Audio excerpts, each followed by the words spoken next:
Oh hey, have you ever wondered what would happen if Belle from Beauty and the Beast divorced the Beast and then moved to the city and then made her colorful maximalist apartment dreams come true? Then you're gonna love today's makeover.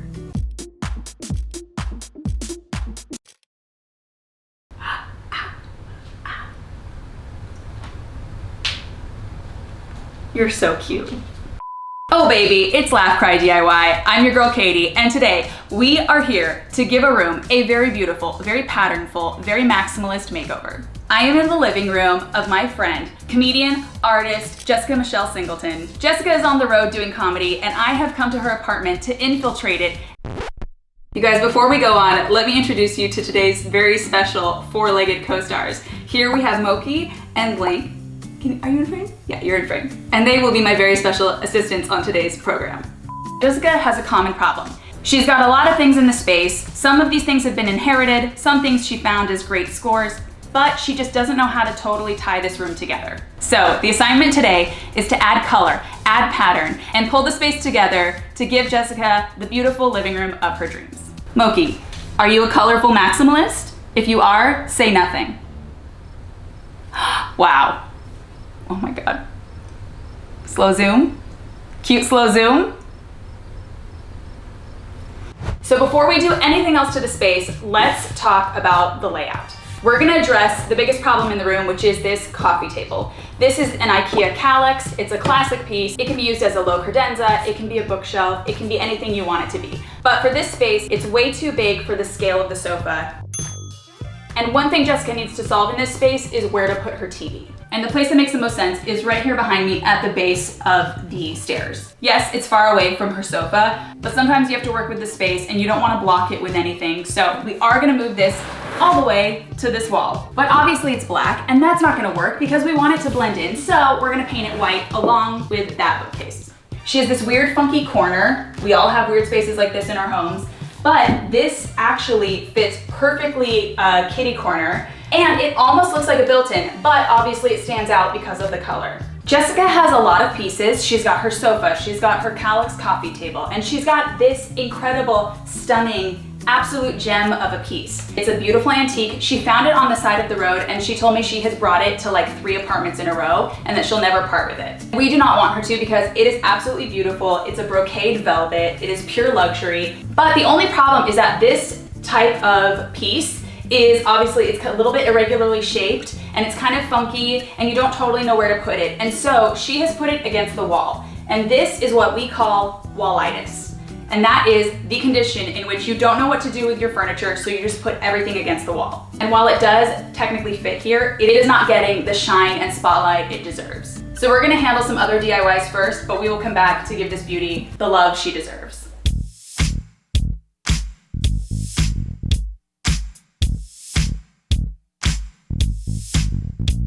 These are both laminate. Laminate is not real wood, it's fake, it's plastic, it has no pores. Jealous? I know.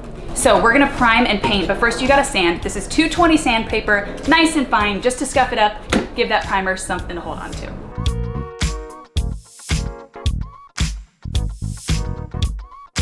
You guys, if you were wondering what it's like to do DIY in California in 90-degree heat, it's not that that's hot, it's that this is 500 degrees and we're wiping down.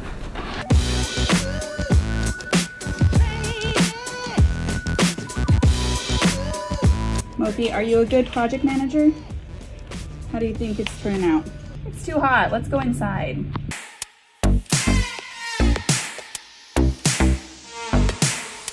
All right, baby, it's prime time.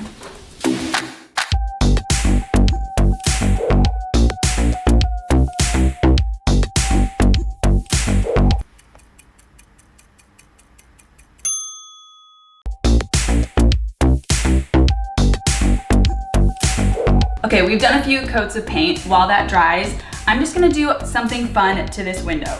So Jessica had previously had these dark drapes on it, and we're gonna swap those out for something different, but we're also gonna do something to kind of minimize this staircase view. This is real life, we all live in apartments, we don't all have picturesque views, but I did wanna add a little bit of privacy to this and add something fun.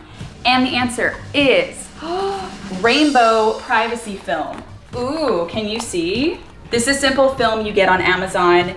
you simply peel off the backing, put this soapy water all over the window, and then squeegee it and trim it. And when the sun comes in, she is gonna be Rainbow City. Do you like it? They love it. Yay. And now that we have all our painting done, it is time for everybody's favorite time. Wallpaper time. Now, it seems to me that there is an epidemic in this country of girls loving a wallpaper, ordering one roll, and then never putting it up. And that's what's happened in Jessica's case. She got this wallpaper, linked below off of Amazon. Beautiful, navy, floral, stunning. And if we're going for this slightly Belle, Beauty and the Beast, French country, but modern twist realness moment, a floral wallpaper that is less your grandma and more your cool aunt is the best choice. Now, before we start wallpapering in this room, we have one very long wall that goes into the office space, but it is separated by an architectural element, which is called a soffit. I think, Google it for me. So we have decided to make sure that we cut off the living room and make it its own defined zone, which we love to do in an open floor plan. We're gonna start the wallpaper here and go across. And to start, I have drawn a level line down the wall because your walls are not straight, do not think they are. So you need a guideline to start your first panel. And never forget to pre-cut your wallpaper strips. When you're doing peel and stick, always peel down the first inch to give yourself a guide. Oh, and make sure it's facing the right way. It is. Very scary spice right now. Okay. Now you only want to take it down like 6 inches at a time. That way you can smooth as you go, make sure that there's no wrinkles, and you're good to go. Oh, that? Just one panel, no big deal. I'm gonna cry doing the rest of these.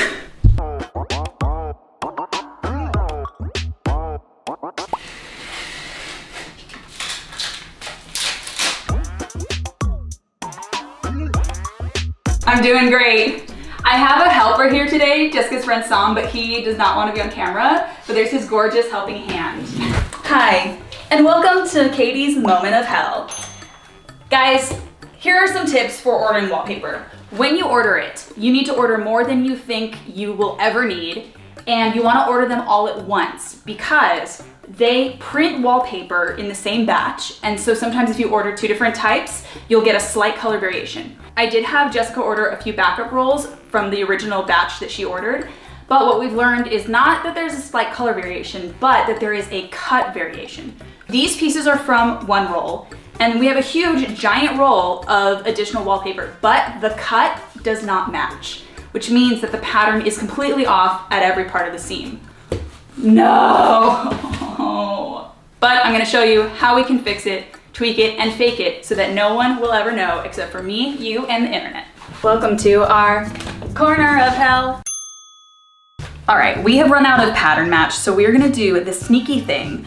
If you guys are stuck in a weird area and you're out of wallpaper but you still have scraps around, the way to do it is you start to cut out pieces so that when it overlaps, it looks like it was an intentional part of the overlap of the patterns. You can see I cut these petals out, so when you overlay it into something, it overlays over it a little bit more naturally. Does that make sense, you guys? Okay, as I always like to say, it's in a corner so no one's gonna know. Ooh, pretty seamless. So you guys can see here, like we've got like 5 different patterns happening, but if you cut out a single element, paste that over it, it really helps everything blend in nicely. I mean, come on, where's the seam? You'll never know.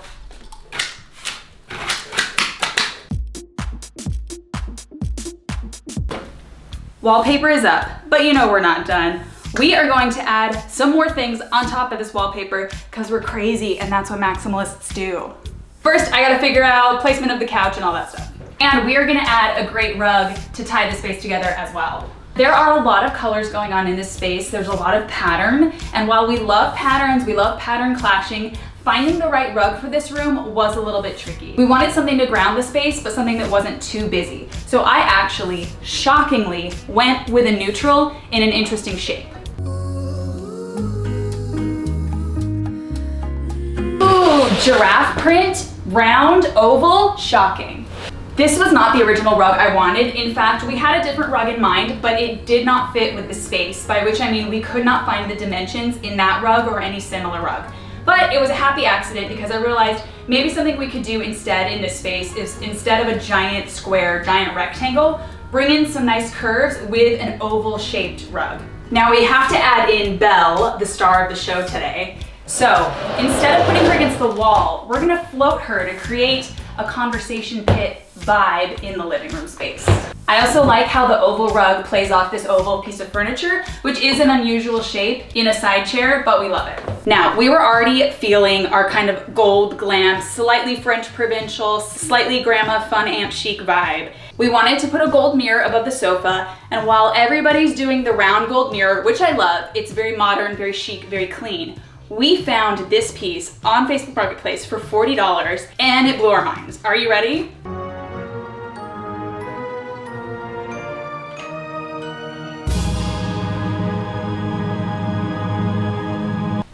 You guys, we're talking ornate, we're talking swirls, we're talking curly cues, we're talking French Versailles drama. It's very Disney princess, like if you were walking through a princess's castle at Disneyland, she would have this type of like really exaggerated mirror. But we cannot just have a mirror, okay? That is boring, that is basic, that is basically minimalism. We need to add glamorous lighting in the form of smoked mirrored sconces. I thrifted these absolute stunners for $8. They had the original price tag on them, $99.99. Whew. But I hit them with some quick spray paint. And not only do they have the beautiful smoked mirror, they have this incredible curly cue on top, which totally mimics the design.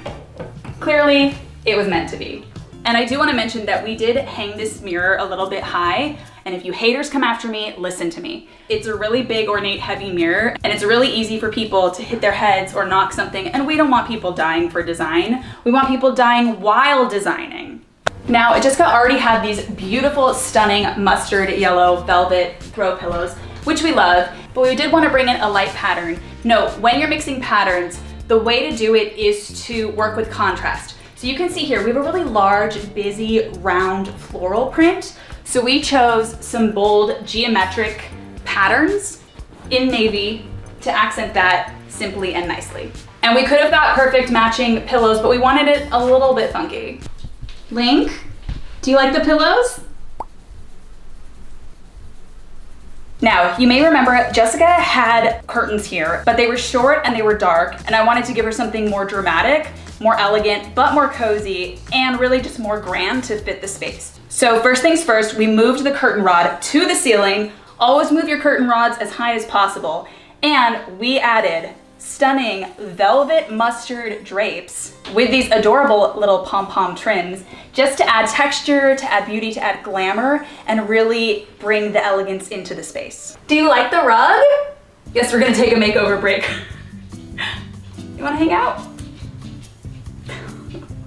Now, obviously, because the calyx had formerly been the coffee table, we booted that out to make it the new credenza, and we got her a new coffee table. In this space, we have this beautiful, elegant, antique piece. We've got our mid-century sofa, and we just wanted to add it in, bring in some more eclectic things. So we actually did go with a more sleek, kind of modern gold and glass coffee table, and I will never apologize for that.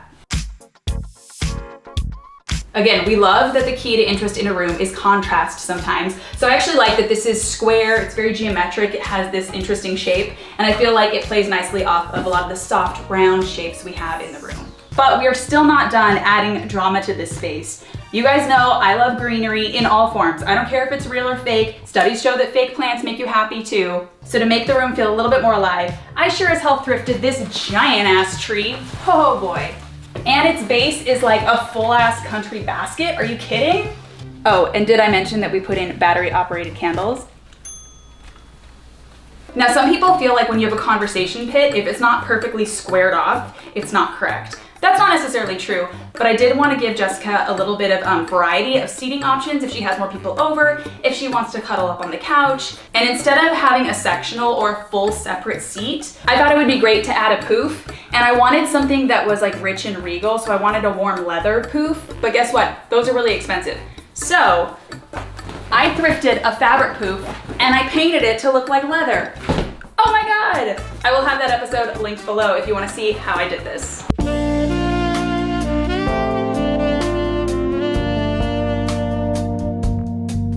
And of course, when you have a coffee table, you need a place to like corral things, whether it's like candles, lighters, remotes. So I got her this beautiful, nice long tray.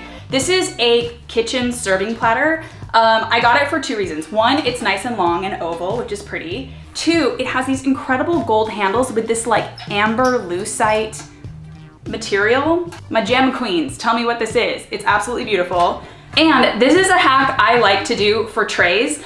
Kitchenware can be very beautiful, especially if you get old ornate like silver pieces. So I am all about kitchen trays as regular trays. Controversial? Sue me.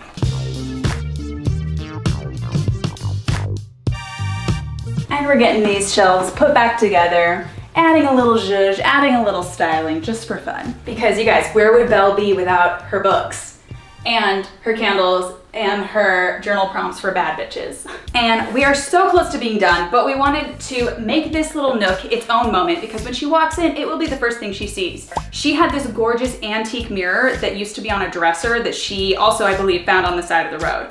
But it still had the remaining pieces where it attached to the dresser. And I told Jess, don't worry about it. We'll just unscrew those little pieces. We'll throw it up on the wall, easy peasy. Nope, moment of hell. The pieces were wood glued, so I had to actually saw them off. And then I went to hang it up on the wall and realized that because the pieces are still here, they were making the mirror pop off the wall like an inch. So I had to use the piece I sawed off and I had to screw it to this. So I had to re-add my hangers, and now we have a beautiful, stunning antique mirror on the wall. Are there about 4,500 mirrors in this room? Yes. Do I care? No. Now, we have a beautiful bookcase that looks like built-in. We have beautiful antique mirror, but this space, so empty, so sad. So we actually wanted to add a bar cart here, and I looked at a few different versions. We were trying to stay in a budget, and I didn't find a perfect bar cart, but what I did find is this absolutely stunning side table, which has a floral motif in it. Do you see that? I thrifted this for $25. We spray painted it gold, and it is a perfect little piece to live right there. But of course, we needed something to go on it, and then we found the perfect thing for this Belle in the city moment. Mrs. Potts to live right there.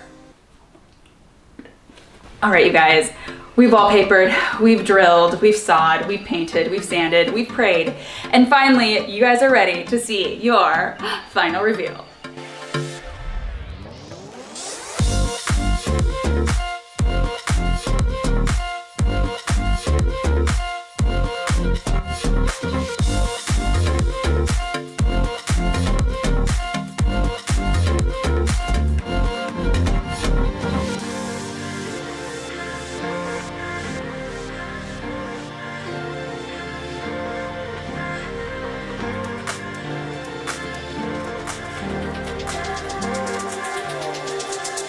Well, you guys, that was today's episode. Thank you so much to Jessica for letting me tackle her place. Thank you to Moki. Thank you to Link. Thank you to Som, who never ever existed in this episode. I hope you got some good inspiration, and I hope you're ready to leave the beast and move to the city and move into this apartment. If you guys want to see more realistic makeovers, go ahead, like and subscribe. And until next time, I will be in heaven. Bye.